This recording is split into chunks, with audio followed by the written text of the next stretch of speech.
Hi guys! Welcome to my YouTube channel! For today's video guys, andito ako sa kwarto. Kita nyo. Ayan. Diba ang gulo guys? So, abang nag-ayos ako ng kwarto dito, mag-story time tayo. Um, noong paano ako nakapasok sa Jollibee guys. Ikwento ko sa inyo yun guys. Ayan. So, mag-aayos na tayo nito, guys. Ayan. So, nung naghanap ako ng trabaho, guys, doon ako Mami Magdaong. Doon sa Daraga, guys. Doon lang malapit sa may simbahan yon. Malapit lang yung simbahan. Doon ka Mami Magdaong. Ah, nag-utang ako, guys, ng pera, 3,000 pesos para makapag-apply lang ng trabaho. Kasi kailangan ko yun guys sa pagre-requirements ko. Feeling ko kulang pa yun guys. Yung 3,000 sa akin. Kasi madaming requirements eh. Nag-apply ako, 2 beses ako nag-apply. So, natanggap ako dun sa SSA yon agency ng Jollibee guys. Ayan. Ayusin natin.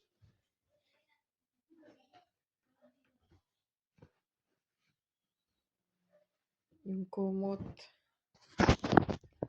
Ayan. Wala tayong stand ng cellphone. Ayusin ko. Tapos guys, natanggap ako noon. Tinag-text sa akin yung agency na SSA guys. Please report, ganyan, ganyan. So, nag-report ako guys. Doon ang agency SSA is andoon sa Legazpi. Nagpunta ako ng Legazpi.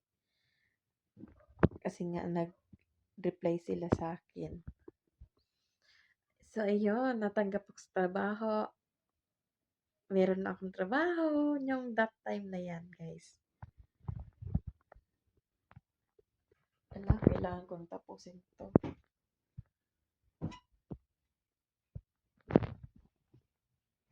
Ayan. Tapos, guys, ayun na nga, pinairam na ako ni Mami ng 3,000 pesos. Pero, babayaran ko naman siya, guys, pag nagsahod ako sa Jollibee. So, ayan. Natanggap na ako sa trabaho sa Jollibee. Salamat kay Mami Magdaong dahil nagkaroon ako ng trabaho. Pinairam niya kasi ako ng pera, pang requirements. Thank you so much.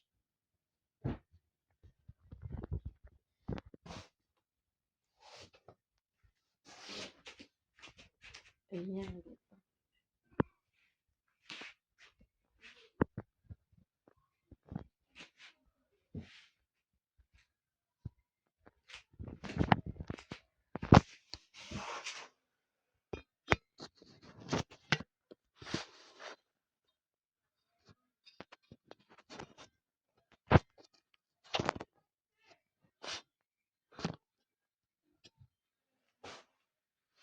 Ayan. Tapos guys,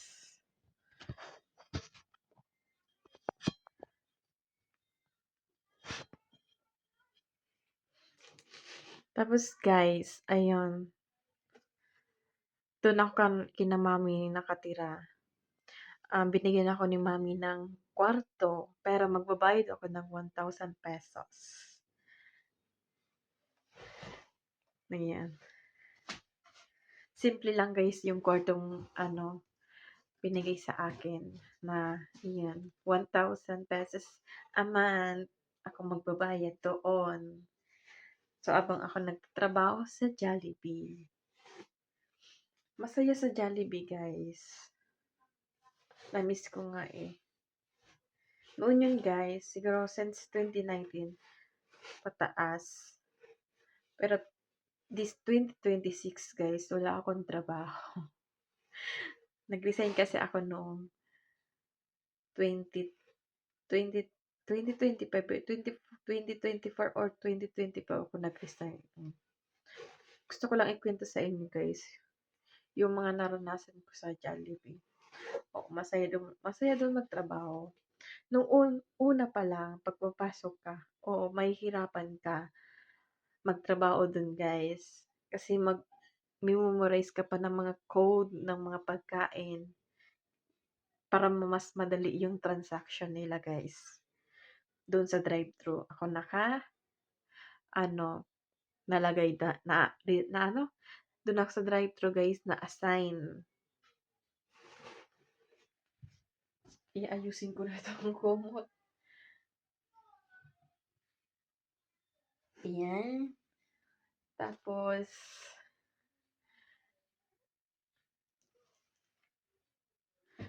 may ano ko doon, may friends ka talagang maging masaya ka with friends, guys.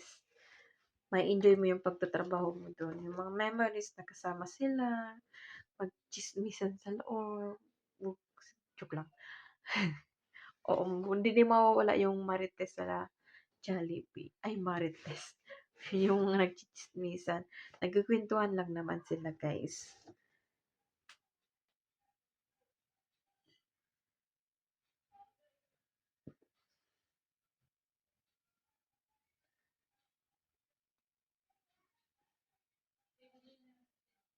Wait. Ito pa. Oh my God. Ang bigat nito. Gumot.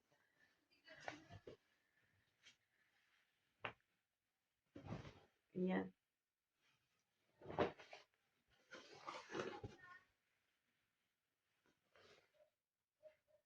Tapos, ano pa yung mga moments na naranasan ko sa Jollibee? Yung mga friends ko doon, super close ko, guide. Sina, yung mga friends ko doon, guys, na super close ko, guys. Sina Abby, sina Bailon. Basta yung apelyido niya Bailon. Ay, si Ate Joy. Ayan. Yung tomboy ba? Ayan. Si, si ano pa? Si Jeric. Close ko din yun si Jeric Marbilla. Tsaka si Rufa Obispo. Ayun. Close ko din yun si Rufa Obispo. Tsaka sino pa ba?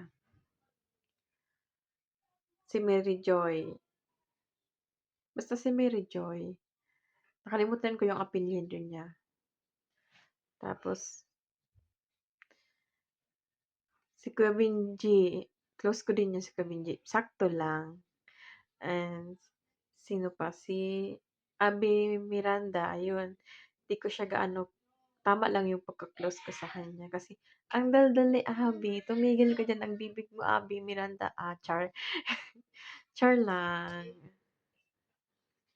May times kasi sa trabaho, dapat makapokus tayo sa trabaho. Hindi puro chika-chika. Kasi, mamamali tayo sa pagtatrabaho. Magkakamali tayo doon. Kasi hindi tayo nakapokus sa pagtatrabaho, guys. So, ayun, sino pang friends? Ayun, yun lang guys ang mga friends na close ko, guys. Yung iba, nakalimutan ko yung pangalan nila kasi ang tagal ko nang nawala doon sa Jollibee. Talaga. Ayan. Ala, puro ano tayo dito, oh. Ano naman tayo. Tapos na ako. Malapit na.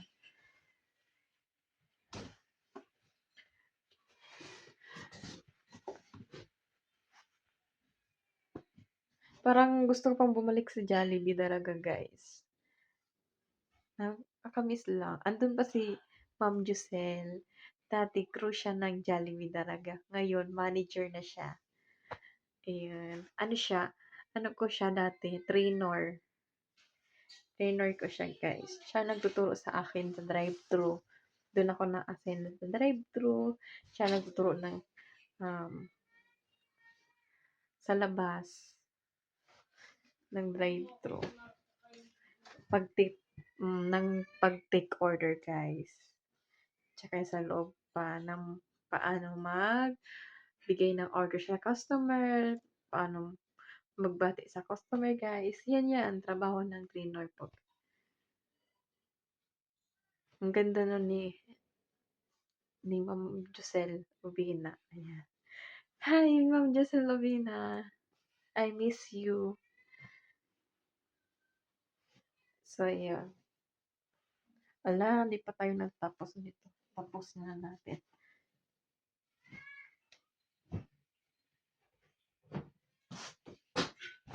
Ito pa, guys. Ano ito natin ito?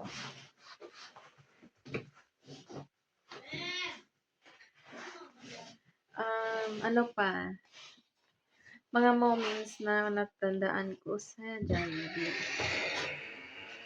Ano? Ano kayari? Magbabablack.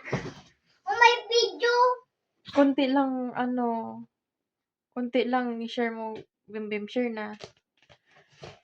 So, mag-share. Magkwento ka. Ha? Wala. Hoy. So, Guys. hi mga friends sa Jollibee talaga. Yung mga friends ko noon sa Jollibee talaga. I miss you all. Sakay mo siya. So, yun lang guys. Dito na po nagtatapos ang video na to. Hindi ko sabi yan. Tapos na ako guys. Last ko.